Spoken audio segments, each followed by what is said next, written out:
Seres humanos que acompanham o Planeta Podcast, temos um recado para vocês. Show do Planeta Stand-Up, link na descrição. Agora, eu acho legal a gente pontuar as semelhanças também, só pra galera não achar que a gente tá falando isso de um jeito... só estamos colocando defeitos na história deles. Não, de jeito nenhum. Mas, por exemplo... Na verdade, nós estamos realçando a mensagem. Exatamente, De jeito exatamente. nenhum. Mas aí o cara vai olhar e falar, você tá falando aí que tinha semelhanças na história de Jesus e na história de Horus ou é Osíris? O deus Horus. Deus Horus. Osíris era o pai, Ísis a mãe, e Horus era o filho, que teria nascido de uma mãe virgem e tal. A mesma história do Krishna. Inclusive. Detalhe importante, é só a pessoa pesquisar, nós não estamos inventando nada. São paralelos históricos. Então, tendo isso em mãos, dá pra gente entender o porquê que foi escolhido ser dessa forma, porque precisava chegar no máximo de pessoas possível. Exatamente. Entender o método de espalhar essa mensagem. O marketing. Para Poder você embalar a mensagem, senão a mensagem não fluiria. Então, vamos ver aqui. Vamos começar com Quer passar rapidamente por esses deuses egípcios? Ou a gente, de repente, pode ir para o hinduísmo já, mas com essas semelhanças? Olha, cara, os deuses egípcios, ou melhor, a maneira dos egípcios antigos verem as divindades, existia a maneira popular, onde se admitia milhares de ídolos, e existia dentro dos templos da época aqueles que aprofundavam a temática espiritual e eram iniciados dentro da tradição antiga. A expressão iniciação vem do verbo inir, que significa ir para dentro. Então, Daniel, nós três estamos conversando aqui numa rua do Egito Antigo, não é o Egito de hoje. E aí a gente está falando assim, puxa, eu estou me questionando de onde eu vim, para onde eu vou, o que eu estou fazendo aqui, se tem vida em outros lugares, se morreu, acabou ou continua. E eu ouvi dizer que vocês também questionam as mesmas coisas, só que minha família não pergunta isso, nem ninguém, e eu descobri que vocês também têm as mesmas dúvidas. Me disseram que lá dentro do templo tem os mestres que orientam sobre essas perguntas, mas eles só admitem pessoas entrar se essas pessoas comprovarem caráter profundo. E aí você vai perguntar por quê? Porque esses mestres achavam que a espiritualidade era a coisa mais avançada e jamais caberia numa mente medíocre.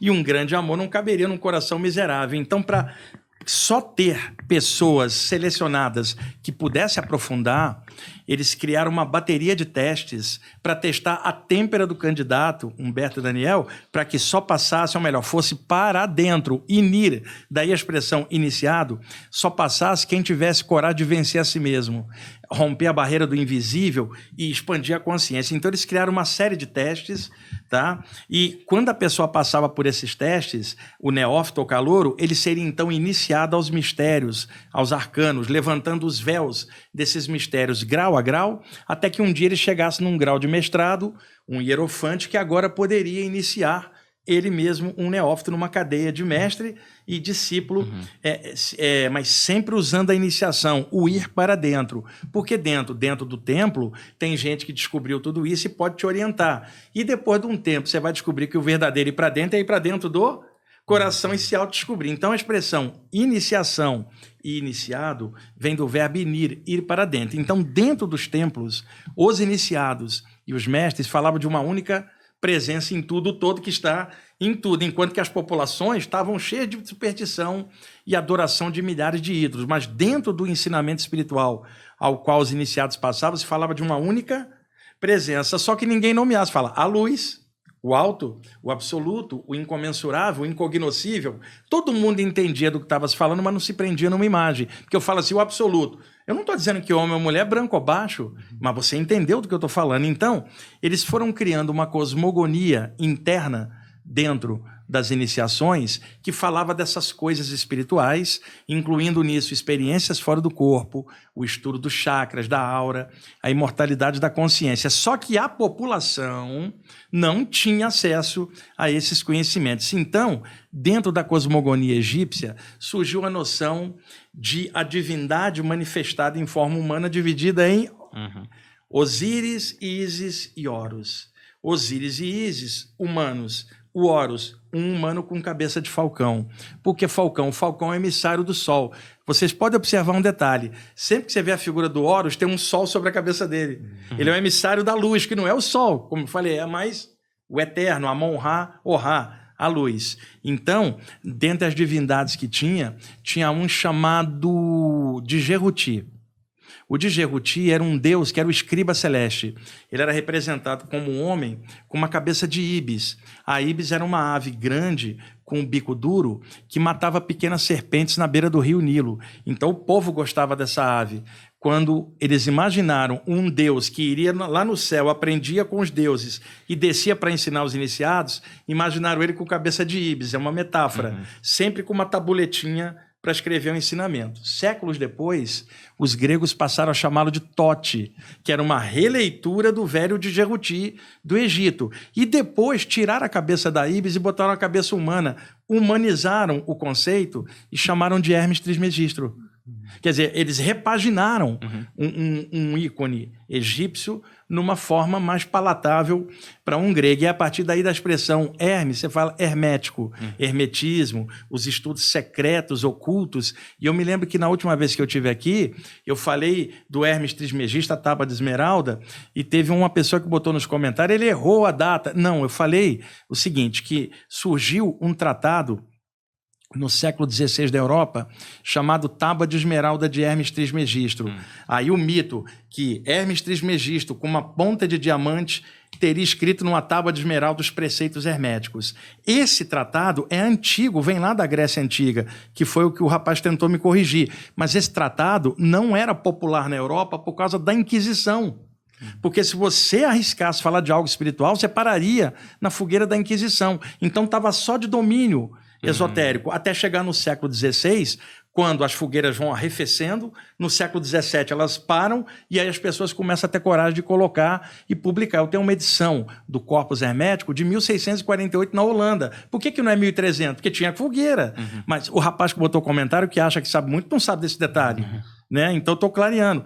Isso vem da tradição hermética e ele também confundiu. Quando foi na virada do século XIX para o século XX, surgiu um livrinho chamado O Caibalion, que é um clássico para pessoas que estudam hermetismo. E o Caibalion tinha assim, os 3 iniciados. O autor não botou nome, ele botou 3, porque 3 vezes grandes, Hermes Trismegisto. E ele então citou o Caibalion. O Caibalion já é na virada para o século XX. A tábua de esmeralda é séculos lá atrás na Velha Grécia, mas ela só se torna conhecida da população no século XVI, porque antes você teve séculos de Inquisição, não tinha nem como, isso é história, o rapaz pode pesquisar. Ele tentou me corrigir, na verdade, ele que não teve noção das coisas. Aliás, na internet tem muito isso em comentário. A pessoa vai te corrigir, te joga ali. Especialista de tudo, impressionante. Senta para conversar e vamos ver. Porque você tem a parte histórica que você precisa considerar. Então, dentro da estrutura hermética, repaginar o antigo Djehuti ou Tote no Hermes Trismegisto e daí toda aquela parte hermética clássica, tá? Então, esse deus tinha uma cabeça de ibis, era uma metáfora. Agora, o mais legal, tinha um deus chamado Anubis. Não sei se vocês já ouviram falar, um deus... Cabeça de chacal. Cabeça de chacal. É o seguinte, se dizia que na hora da morte, o Anubis vinha com um bastão, com uma ponta cortante, e cortaria o elo do espírito com o corpo na hora da morte, liberando o espírito para o julgamento celeste. Então, ele era o cara que soltava o espírito, né? Que tipo... vaza on lá na Índia, ou entra na luz, ou canta para subir, né? Sobe.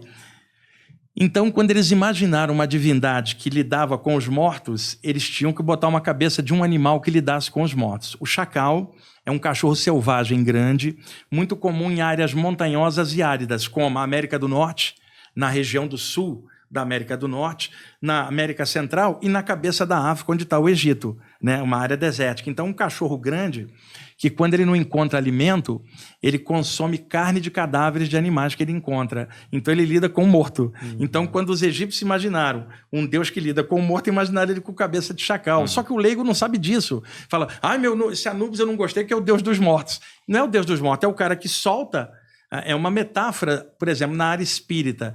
Um espírita diria, esse Anubis parece um mentor espiritual que na hora H vem soltar a pessoa e guiá-la de volta para casa. Por exemplo, um espiritualista também poderia falar isso. Então, eles usavam metáforas de animais com características e você tinha conhecimento hermético por detrás. E tem também a questão dos animais de poder, só para fazer a complementaridade, no xamanismo, onde cada animal representa também um valor, uma maneira de ser. Só que quem está fora desses contextos, de repente pega aquilo ao pé da letra e não entende nada. Por exemplo, um cristão fanático uma vez me disse o seguinte, esses egípcios são adoradores de animais, que as divindades deles têm cabeça de animal. Eu falei, você está pegando ao pé da letra um troço que você não entende. Não, aquele Anubis lá tem cabeça de animal. Eu falei, tá, e quando você fala que Jesus é o cordeiro é o quê, cacete? Quer dizer, o animal do outro está errado, a tua metáfora é a única que está certa. Né? Eles não eram animais, eram metáforas que eles usavam, assim como você pode falar de Jesus, o cordeiro de Deus, num sentido metafórico. Você não está dizendo que Jesus é um cordeiro, um bezerro? Então, esse é o problema do fanatismo, ele reduz o raciocínio da pessoa só dentro daquilo, mas quando você vê outras nuances, você entende que povos antigos usavam simbolismos numa época totalmente diferente de ignorância para que a população tivesse formas de se concentrar, mas dentro dos templos se falava de uma unidade só, permeando a tudo, e se sabia que isso tudo eram metáforas. Agora, antes da gente entrar, tem mais uma pergunta que eu lembrei agora. Ele vai acabar, sentido. Daniel, nem entrando Não, naquela... nós vamos. Ele Vai... Ele não quer. Pessoal, calma, estou fazendo uma breve introdução de 1 hora, tá? Mas é importante.